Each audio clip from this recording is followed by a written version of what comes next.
Aloha! Welcome back to the Green Garden Guy Show. Folks have been around for a while watching the channel. You know that every now and then I just cut loose for no good reason and tell a story. Yeah, I'm in that mood today. It was last night, actually, to give the preface here. I was sitting on the porch, the lanai, listening to frogs and relaxing and thinking and enjoying myself after dinner, and suddenly it came to me. I asked myself a question. How did I end up like this? In other words, here we are, the world's in a pandemic, people are suffering, the disease is spreading everywhere. It's a bad situation. Yet, here I am. I'm okay. We have very few cases here on this island, although Honolulu is really exploding at the moment. But here in Puna, on the big island, there's not much going on. It's pretty safe. People are generally following the rules here and all, and so it's not a real big deal. Not here, okay. Some places, I mean, it's amounting to death. You're losing your family members and so on, you know. But no, not here, not for me. And I had to ask myself the question: how did I end up this way? You know. Well, it dawned on me. Yeah, it came to me last night. Why I happen to live here on an island in the middle of the Pacific, 4,000 square miles, with less than 200,000 people on it, and a lot of wilderness, and goats, pigs, and frogs, and tuna swimming around. You know, how did I end up this way? Well, so stories like this. Oh, when I was about 9 years old or so, my mom, she had to work, and I was a single parent kid. I had my grandparents around, and so Mom would take off to work every day. And in the summer, when I was out of school, my brother was out of school, that meant, well, we had to figure out, some way. Grandma couldn't take care of us all the time, so Mom sent us off to the Park District in Chicago, where they had these day camps. And, you'd learn to play softball. They taught swimming and all sorts of different sport activities. We even took a few field trips to museums and things. It was cool. I remember it as a kid as being one of the good experiences in summer. I enjoyed it. In fact, that's how I got my life-saving badge. I actually became a certified as a lifesaver while I was in the program as I got older. But yeah, I was in that program that we were playing softball one day, and now that was the end of the day, and after the game I'd done miserably. I struck out, and I'm walking across the park heading to my house, and this pudgy little guy about exactly my age who was in the program come wandering up to me and said, "You're the worst softball player I've ever seen." Well, I was insulted, but he was right. And, funny thing how that is, we started talking on the way home, and one thing led to another, and it was George. And George became one of my tightest friends. Yeah, I seldom had anybody that I was that close to or could trust as much as George. He was quite a character. He was also, a single parent kid. There was a dad around, and he spent some time with him. But because of his situation, George was pretty street smart for a kid his age. Boy, he knew how to stay out of trouble most of the time. He sort of seemed to know what was dangerous, and what we should or should not do in general. And Another thing about George is, if I learned how to make money, I think I learned it from George. Because, boy, he could pull his bootstraps up and we'd be dredging lagoons for pop bottles and, well, I don't even remember all the things we used to do to make money. And that's where I started, actually, learning how to make money on my own without a job. That's what we did. Anyway, so, as I say about making money, well, George, he had a grandfather who was really getting very old. I don't know his exact age, but it was getting rough for him. It was hard for him to get around. He was living alone, and he raised birds commercially. The guy had raised, canaries, finches, parakeets, cockatoos, Amazon parrots, you name it. He did, pigeons even. He had in the backyard. But yeah, he was a bird farmer. And while he was getting so old, it was hard for him to take care of all these birds. And so George got us a gig. We'd go by several times a week and we'd feed, water, and clean his grandpa's birds. And we get paid for it. Not much, but we did get paid for it. And so it was a job that we had in cleaning bird cages. Actually, I guess that was my first job. I almost forgot that. But, yeah, so they had the whole upstairs of the house, the entire attic area, was an open range for finches. And there were many different kinds, zebra finches and all sorts of different finches up there. And they were on free range. And periodically he would just invite some pet stores in with nets, and they'd literally net these finches and pay them and then take them away. The mid part of the house was filled with parrots and some of the more exotic birds, and then the entire basement was parakeets and cockatoos and canaries mostly.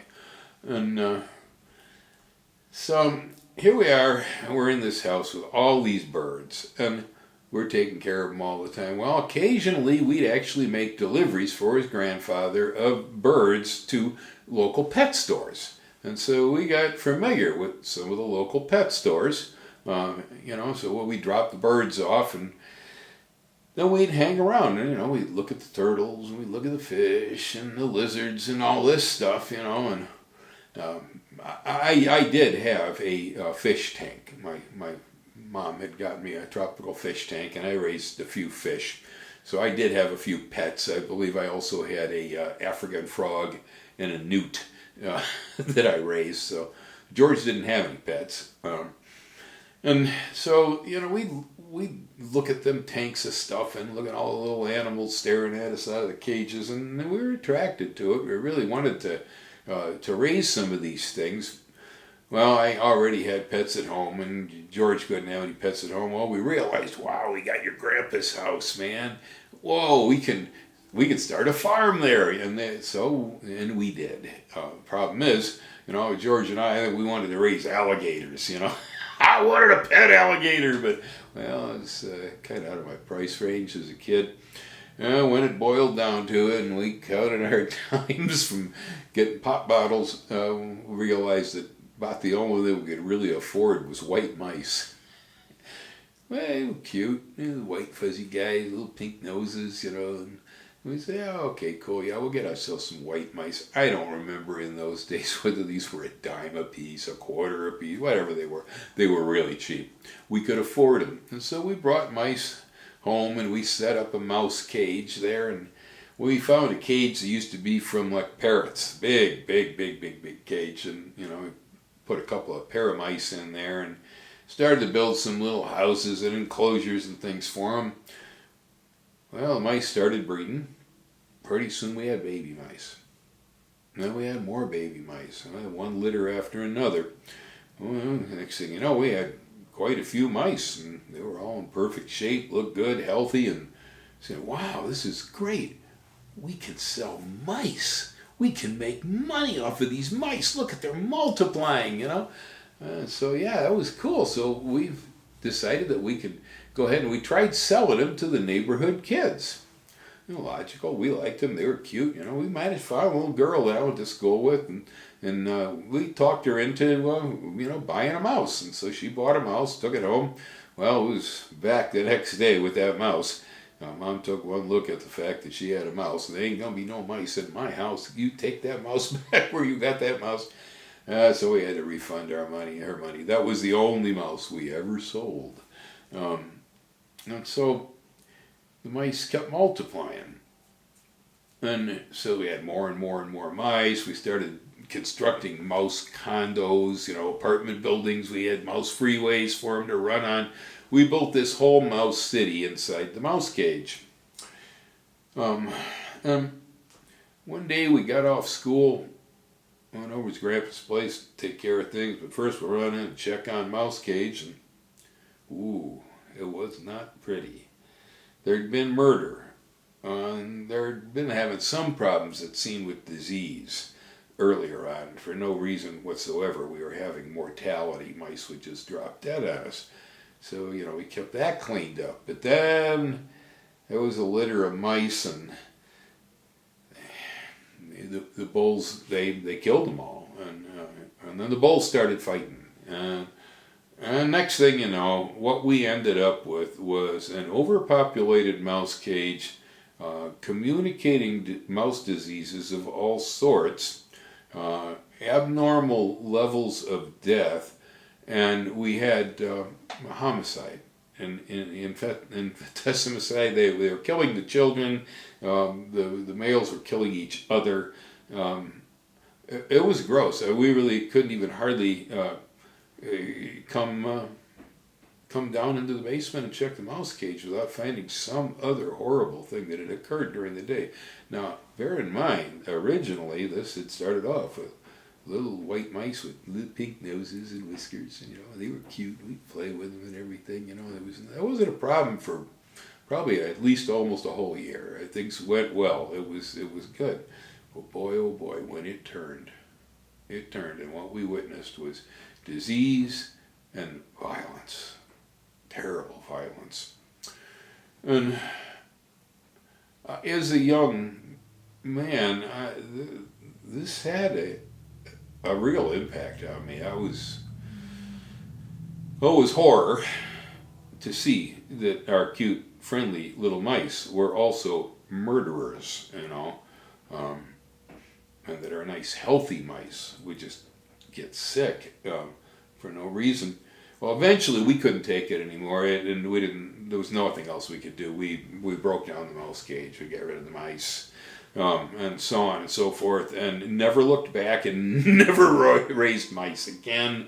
It was really a bummer for both of us. But out of it, I had an epiphany at the time.